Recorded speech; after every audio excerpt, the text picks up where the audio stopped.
Gold अपने all time high के बिल्कुल करीब कंसोलिडेट कर रहा है और सिल्वर वो 2 लाख रुपए के साइकोलॉजिकल लेवल के पास जबरदस्त वॉलेटिलिटी दिखा रहा है। तो हर किसी के मन में सवाल यही है, क्या ये रैली सस्टेनेबल है या फिर यहाँ से एक बड़ी प्रॉफिट बुकिंग आने वाली है? आज के इस विश्लेषण में हम अटकलें नहीं लगाएंगे, सिर्फ फैक्ट्स और डेटा के आधार पर पूरी तस्वीर को समझने की कोशिश करेंगे। नमस्कार दोस्तों, मार्केट डिकोड में आपका स्वागत है। देखिए, यहाँ हम कोई टिप्स या सिफारिशें नहीं देते, हमारा फोकस सिर्फ डेटा, मैक्रो इवेंट्स और टेक्निकल स्ट्रक्चर पर होता है, ताकि आप एक इन्फॉर्म्ड डिसीजन खुद ले सकें। तो चलिए शुरू करते हैं MCX गोल्ड और सिल्वर का आज का ये डिटेल्ड एनालिसिस। तो सबसे पहले कीमतों को समझने के लिए ये ज़रूरी है कि हम उन ग्लोबल ताकतों को समझें जो इन्हें ड्राइव कर रही हैं। क्योंकि देखिए, कीमती धातुओं का डायरेक्शन सिर्फ चार्ट से तय नहीं होता, बल्कि ये बड़े मैक्रो इकोनॉमिक माहौल पर डिपेंड करता है। और इस वक्त बाजार में एक तरह की रस्साकशी चल रही है, दो बड़ी ताकतों के बीच। एक तरफ तो है अमेरिका की मजबूत अर्थव्यवस्था, जो सोने के लिए एक नेगेटिव फैक्टर है, और वहीं दूसरी तरफ है बढ़ता हुआ जियोपॉलिटिकल रिस्क, जो सोने के लिए एक पॉजिटिव माहौल बना रहा है। मिसाल के तौर पर हाल ही में जो US non farm payroll data आया है, उसे ही देख लीजिए। उम्मीद की जा रही थी कि करीब 1,64,000 नौकरियां जुड़ेंगी, लेकिन असल आंकड़ा आया 2,56,000 का। ये उम्मीद से कहीं ज्यादा मजबूत डेटा है। तो इसका सीधा मतलब क्या है? इसका मतलब है कि अमेरिकी अर्थव्यवस्था अभी भी काफ़ी मजबूत है और इसलिए फेडरल रिजर्व के लिए ब्याज दरों में जल्द कटौती करना मुश्किल हो जाता है। और हम सब जानते हैं कि ऊंचे ब्याज दरें गोल्ड के लिए अच्छी नहीं होती, क्योंकि गोल्ड पर कोई यील्ड तो मिलती नहीं, तो उसकी अपॉर्चुनिटी कॉस्ट बढ़ जाती है। लेकिन कहानी का एक दूसरा पहलू भी है, और वो है जियोपॉलिटिकल रिस्क। चाहे रूस यूक्रेन का संघर्ष हो या मिडिल ईस्ट में बढ़ता तनाव, दुनिया भर में एक अनिश्चितता का माहौल बना हुआ है। और ऐसे माहौल में गोल्ड एक सेफ हेवन, यानी कि एक सुरक्षित संपत्ति के तौर पर चमकता है। यही वजह है कि हम देख रहे हैं कि हर गिरावट पर खरीदार एक्टिव हो जाते हैं। यहाँ एक और बड़ा प्लेयर है जिसे रिटेल ट्रेडर्स अक्सर नजरअंदाज कर देते हैं, और वो हैं दुनिया भर के सेंट्रल बैंक्स। आपको पता है, पिछले कुछ सालों में ग्लोबल सेंट्रल बैंक्स ने बहुत एग्रेसिव तरीके से अपने गोल्ड रिजर्व्स बढ़ाए हैं। ये एक लॉन्ग टर्म स्ट्रक्चरल डिमांड पैदा करता है, जो सोने की कीमतों के लिए एक बहुत मजबूत सपोर्ट का काम करता है। तो ये तो हो गई ग्लोबल कहानी। अब आते हैं उस फैक्टर पर जो खास तौर पर हम इंडियन MCX ट्रेडर्स के लिए सबसे ज्यादा क्रिटिकल है, और वो है हमारी अपनी करेंसी, यानी रुपया।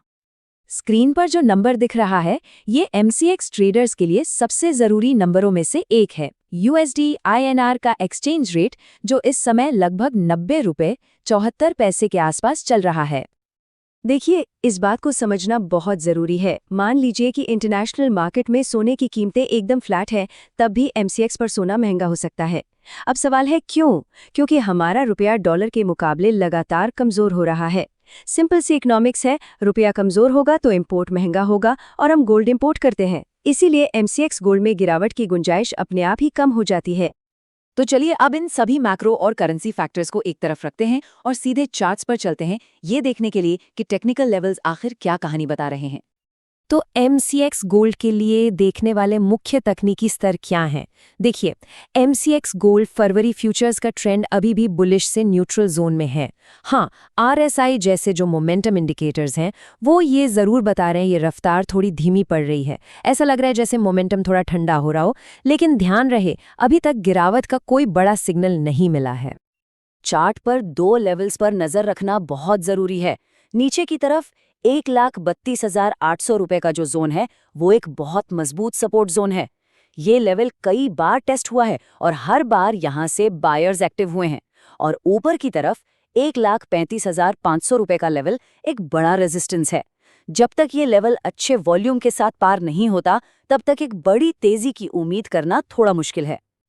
तो इसका सीधा सीधा मतलब ये है कि मार्केट का जो मौजूदा स्ट्रक्चर है, वो बाय ऑन डिप्स वाला है, यानी गिरावट पर खरीदें।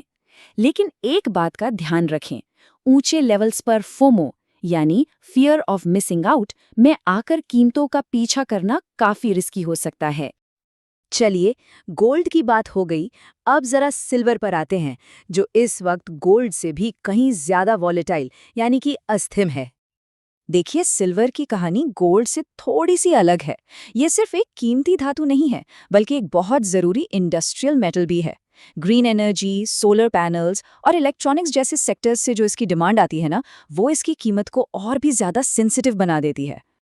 अगर सिल्वर के लेवल्स की बात करें तो नीचे 1,90,000 रुपए का लेवल एक मजबूत साइकोलॉजिकल सपोर्ट बेस है, और ऊपर की तरफ 1,98,000 से लेकर 2 लाख रुपए तक का जो पूरा जोन है, वो एक बड़ा रेजिस्टेंस या सप्लाई जोन है, जहां हमें भारी प्रॉफिट बुकिंग देखने को मिल सकती है। तो अब सवाल ये है कि जब बाजार में इतनी ज्यादा वॉलेटिलिटी हो, तो सबसे जरूरी चीज क्या होती है? जाहिर है, एक मजबूत रिस्क मैनेजमेंट प्लान। खासकर सिल्वर में जो बड़े उतार चढ़ाव आ रहे हैं, उनको देखते हुए रिस्क मैनेजमेंट और एक स्ट्रिक्ट स्टॉप लॉस रखना ऑप्शनल नहीं बल्कि मैंडेटरी है, यानी जरूरी है। आने वाले समय में यूएस इन्फ्लेशन डेटा और डॉलर इंडेक्स पर नजर रखें, क्योंकि ये वॉलेटिलिटी को और बढ़ा सकते हैं। इसलिए अपनी पोजीशन साइजिंग को हमेशा कंट्रोल में रखें, ओवर लेवरेज से बचें और हमेशा एक प्लान के साथ ही बाजार में उतरें। तो कुल मिलाकर निष्कर्ष ये है, गोल्ड और सिल्वर दोनों का लॉन्ग टर्म स्ट्रक्चर तो पॉजिटिव बना हुआ है, लेकिन शॉर्ट टर्म में दोनों तरफ तेज चालें बिल्कुल संभव हैं। इसलिए सबसे ज़रूरी ये है कि बाजार के शोर से दूर रहें, सिर्फ डेटा पर फोकस करें और धैर्य के साथ सही मौके का इंतज़ार करें। तो शॉर्ट टर्म निवेश के लिए सोने और चांदी पर आपका क्या नज़रिया है, ये जानना वाकई दिलचस्प होगा। अपने विचार नीचे कमेंट्स में ज़रूर शेयर करें।